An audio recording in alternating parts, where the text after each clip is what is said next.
Beni izleyen herkese merhaba arkadaşlar. Ben Gül. Kanalıma ve evime hoş geldiniz. Bugün pencereleri, camları temizleyeceğim.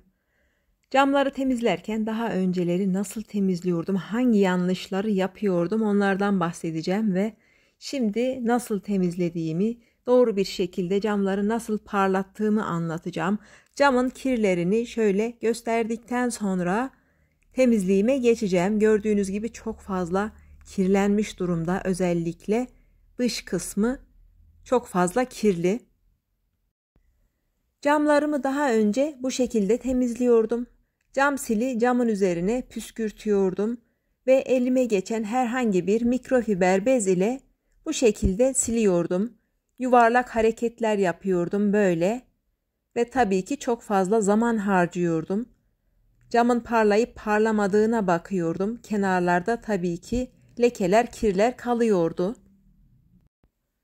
Bu yöntemi bıraktım tabii ki. Öncelikle pencerelerin, camların kaba kirini almam gerekiyor. Bunun için de bulaşık sıvı deterjanı kullanacağım.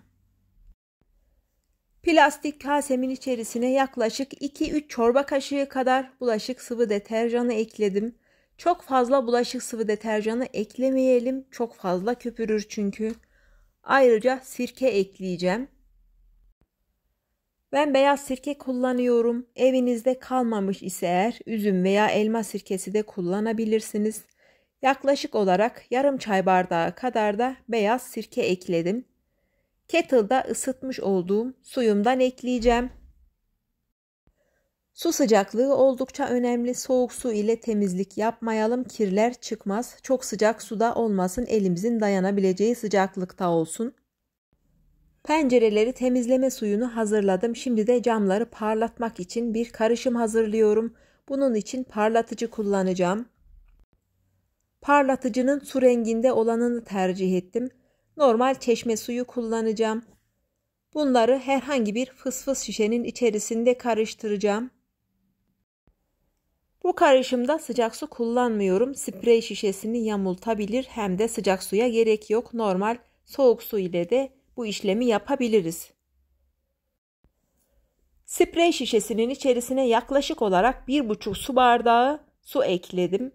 Üzerine yarım çay bardağı parlatıcı ekleyeceğim. Parlatıcının su renginde olanını tercih ettim demiştim. Mavi renkte olan parlatıcılar da var. Mavi renkte olan parlatıcıdan kullandığımız zaman mavimsi bir renk bırakabilir. Bu nedenle ben mavi olanı çok fazla tercih etmiyorum. Renksiz olan parlatıcıyı tercih ediyorum. Camları parlatmak için parlatıcım da hazır. Son olarak pencereleri, camları silmek için hangi bezleri kullanıyorum?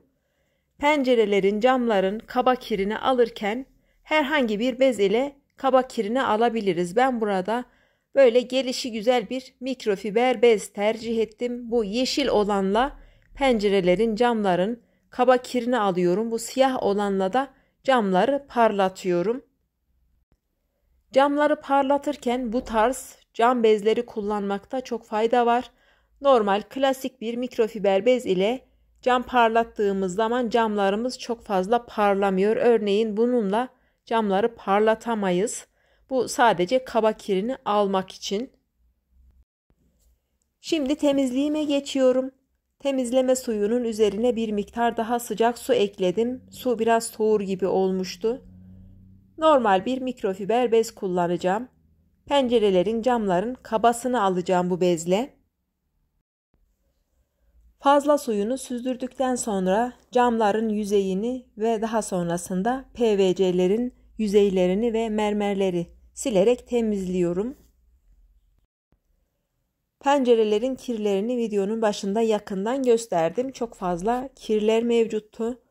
Bu kadar kirlenmesine izin verdim çünkü videoda çok fazla görünmüyor. Camların ne kadar kirli olduğunu videoda daha net görebilesiniz diye pencerelerin, camların böyle kirlenmesine izin verdim. Ayrıca bu aralarda çok fazla toz duman vardı ve üzerine de yağmur yağdı ve pencereler bu hale geldi. Gördüğünüz gibi mikrofiber bezin yüzeyi çok fazla kirlenmiş durumda. PVC'leri silerken ben çok fazla ağır kimyasalları kullanmıyorum. Örneğin PVC'ler daha beyaz olsun diye çamaşır suyu veya yağ çözücü gibi deterjanlar kullanmıyorum. Özellikle yağ çözücüyü çok fazla kullanıyoruz. Yağ çözücü ilk etapta PVC'leri beyazlatıyormuş gibi görünse de zamanla sararmalarına neden oluyor. Bunu zamanla fark edeceksiniz ve geri dönüşü de olmuyor maalesef. Pencerelerin bu kısımlarını da unutmayalım. Buralarda çok fazla kirler, tozlar birikiyor. Böyle ulaşılabilir yerleri normal bu bezle temizliyorum. Elimin girmediği yerlere, bezin girmediği yerleri ise kulak çubuğu ile temizliyorum. Ben 2 tane pencere sildim ve bu arada suyum çok fazla kirlenmişti. Arada bir suyumu değiştirdim. Suyu değiştirmeden bu şekilde devam edersem eğer pencerelerim tabii ki temizlenmez. Dalga dalga bir görüntü oluşur. Hoş olmayan bir görüntü oluşur. Bu kadar çok kirli pencereniz var ise eğer arada bir suyu değiştirerek temizliğimize devam edelim.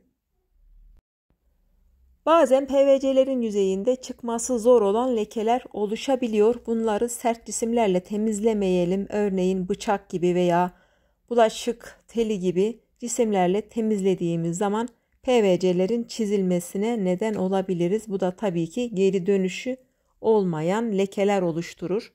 Temizliğimi bitirdikten sonra şimdi camları parlatma kısmına geçiyorum.